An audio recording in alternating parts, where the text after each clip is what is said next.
ఒక్కసారి ఆలోచించు. గడియారం ముళ్ళుతో పాటు నీ జీవితం కూడా తిరుగుతోంది. కానీ నిజంగా నువ్వు ముందుకు వెళ్తున్నావా, లేక ఒకే సర్కిల్లో తిరుగుతున్నావా? ప్రతి ఉదయం ఒకేలా మొదలవుతుంది. ప్రతి రాత్రి రేపు చూద్దాంలే అనే అబద్ధంతో ముగుస్తుంది. ఏదో సాధించాలనే తపన ఉన్నా అడుగులు మాత్రం పాత అలవాట్ల బాటలోనే సాగుతుంటాయి. ఆ రేపు అనే మాయ మనల్ని ఈరోజు ఏమీ చేయనివ్వదు. మన కాలాన్ని మనమే నెమ్మదిగా వదిలేస్తుంటాం.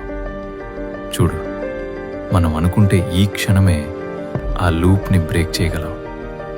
దీనికి అద్భుతమైన ప్లాన్ అక్కర్లేదు, కేవలం ఒక చిన్న అడుగు చాలు. మన మీద మనకి నమ్మకం ఉంటే అసాధ్యం అంటూ ఏదీ లేదు. భయం వేసినా సరే ఒక్క అడుగు ముందుకేసి చూడు. ఈ వీడియో చూస్తున్న నీలో ఆ చిన్న మార్పు మొదలైనా అది చాలు. మన ప్రయాణం ఇక్కడే మొదలవుతుంది. Are you ready?